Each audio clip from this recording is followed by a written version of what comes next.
Okay, go. Good day, everyone. And today we're going to discuss about chain rule for differentiation. So last time we were able to find the derivative of a function using a power rule, but there are cases like, for example, that you cannot actually apply that certain rule, the power rule, especially if the base is not a monomial, or let's say if it's a binomial or a polynomial with two or more terms.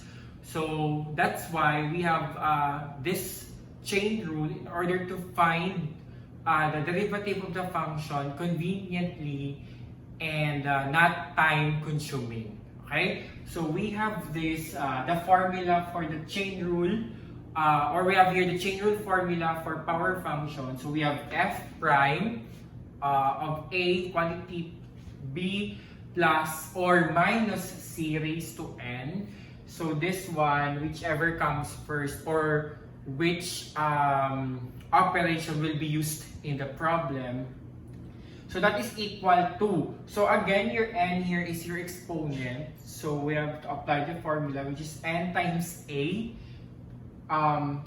quantity b plus c raised to n minus 1 times the derivative of your polynomial, which is b plus or minus c. Okay? So this one, again, it's prime. So that is one way of showing, or that is one way of finding the derivative. Okay? So again, we have to remember where b plus or minus c could be polynomial of two or more terms. Okay? So like for example, number 1, f prime of 4 quantity x cubed plus 5 squared. So again, the power rule for differentiation is not applicable since this is a binomial, or else we're going to expand this. But again, we don't need to expand because the chain rule formula for power function is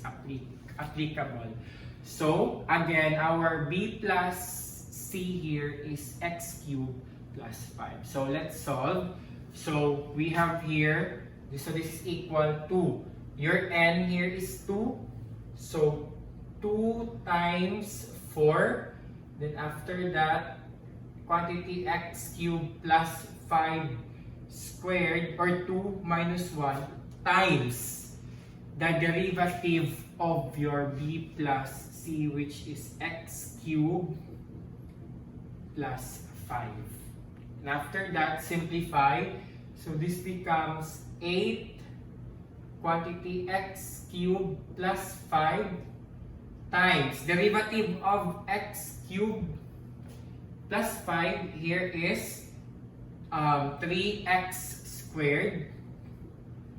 Okay, since the derivative of 5 or of your constant here is 0, so to simplify this one, this becomes 3x squared. So to simplify, this becomes 8 times 3x squared is 24x squared quantity x cubed plus 5. And after that, 24, simplify further. So 24x squared times x cubed is equal to 24x raised to the 5th power, because since we are multiplying, so we are adding the exponents, and 24 times 5 is equal to 4 times 5 is 20, 5 times 2 is 10, plus 2 is 12. So this is now your derivative class. Okay, so let's have another example here on your screen. So f prime of 2/3 quantity 6x cubed plus 7 raised to the 5th power. So again, let's apply the formula here. So your exponent is 5. So this becomes 5 times 2/3 quantity 6x cubed plus 7 raised to, or raised to 5 minus 1 times the derivative of 6x cubed plus 7. So after that, simplify. So this becomes 10 thirds. Because 5 times 2 is 10. Then 6x cubed plus 7 raised to the 4th power times. Derivative of this is, so derivative of 6x cubed is 18x squared.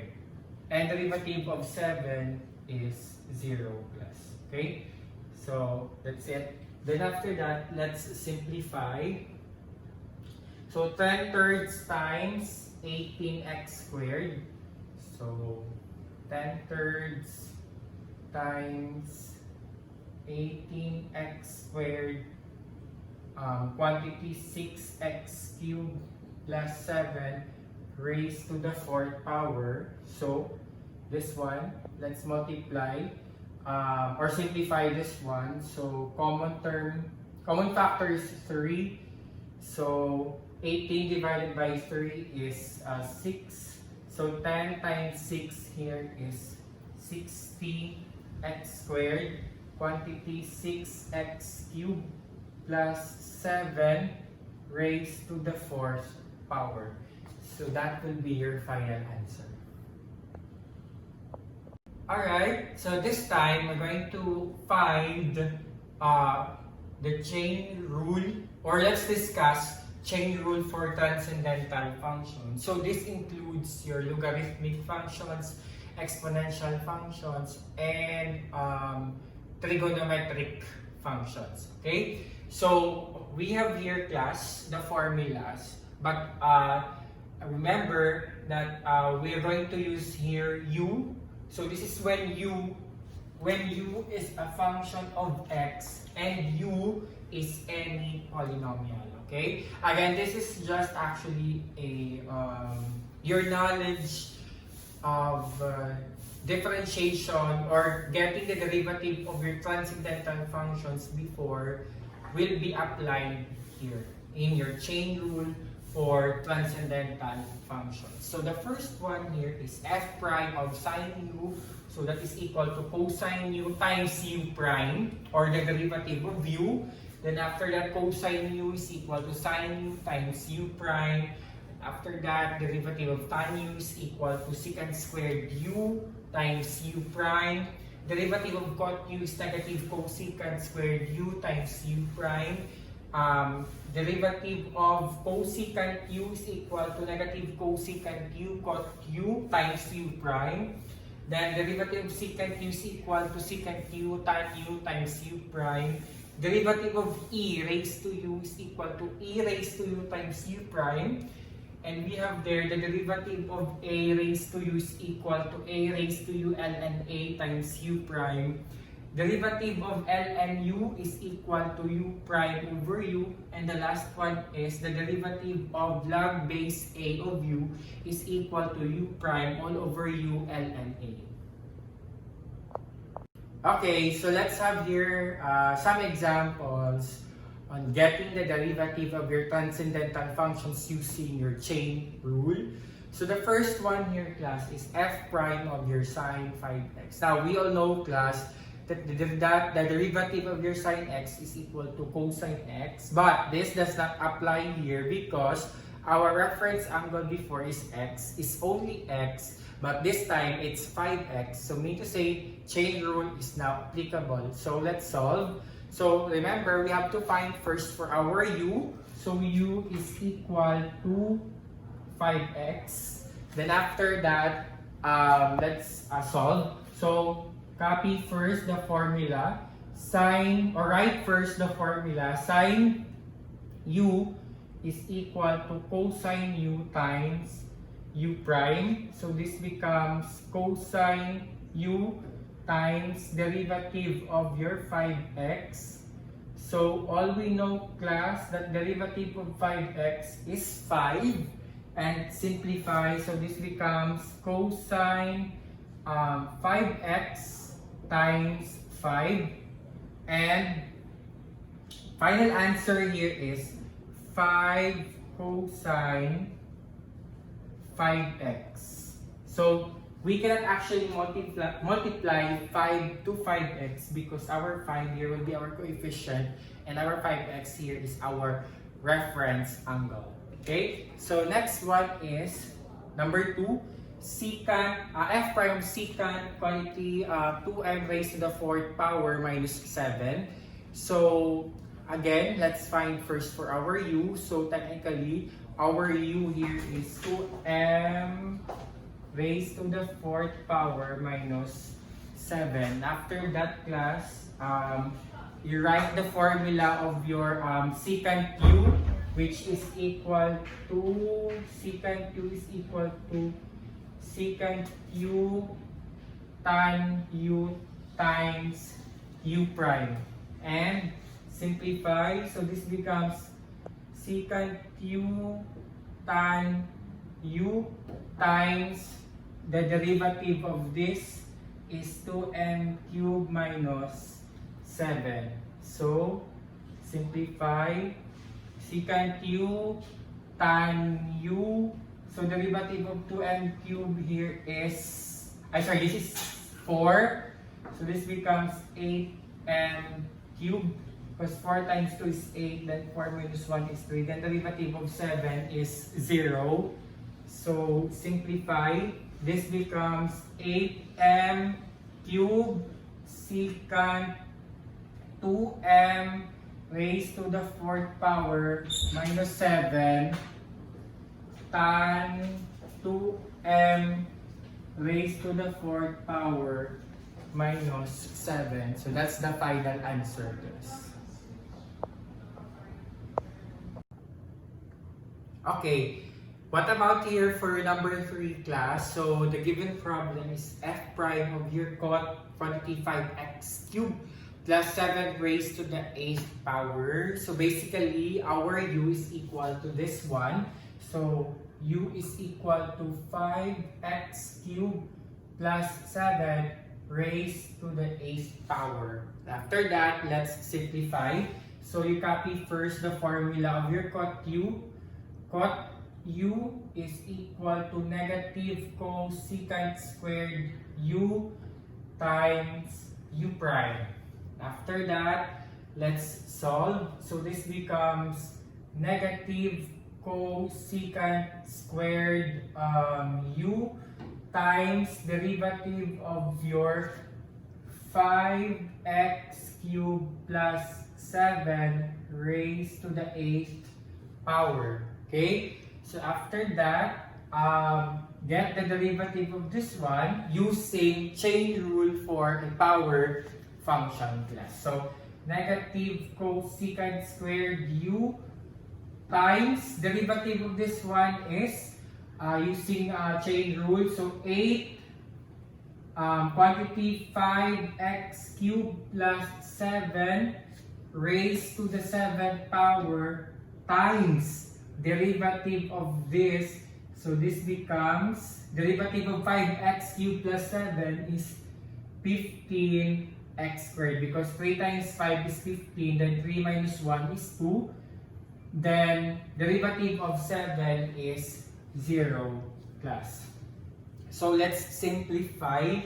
So this becomes negative cosecant squared u times, now 8 times 15 is 120x squared quantity 5x cubed plus 7 raised to the 7th power.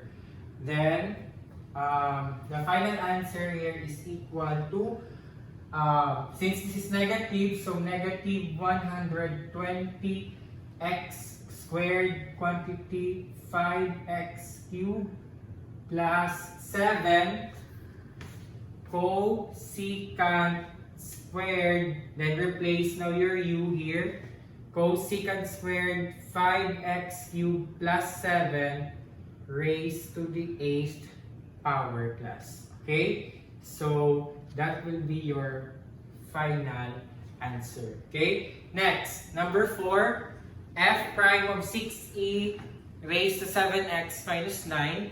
So your u is 7x minus 9.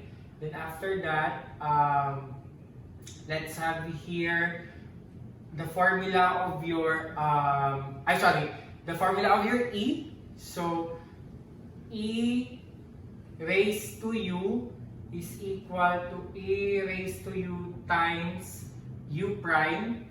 So this becomes 6e raised to u times derivative of 7x minus 9.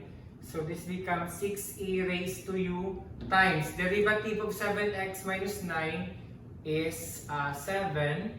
So final answer here is 6 times 7 is 42e raised to 7x minus 9. Okay, so let's have your number 5 problem. F prime of your 8 raised to 5x cubed minus 12x plus. So basically our u is equal to 5x cubed minus 12x. So in order for us to find the derivative of this one, let's follow the formula of your a raised to u. So that becomes a raised to u ln a times u prime, or derivative of your u. So this becomes, your a here is 8. So that becomes 8 raised to u ln a times derivative of 5x cubed minus 12x. Now, to get the derivative of this, we just have to apply the power rule formula, the formula for the power rule. So this becomes 8 raised to u ln 8. So 5 times 3 is 15x squared minus 12. So this becomes, replace now your 5x cubed minus 12x to u. So 8 raised to 5x cubed minus 12x ln 8, quantity 15x squared minus 12x. So the final answer would be, so we have to rearrange the given terms. So 15x squared minus 12x ln, it's 8 raised to 5x cubed minus 12x ln 8 plus. Okay? Next, and the last one is f prime of 9 ln quantity 3x raised to the 4th power minus 12. So our u here is, u is 3x raised to the 4th power minus 12. So this becomes, or in order for us to answer this given problem, so you have to follow the formula for your ln u. So that becomes u prime over u. So this becomes plus, we have here 9 as our coefficient times derivative of your 3x raised to the 4th power minus 12 all over u.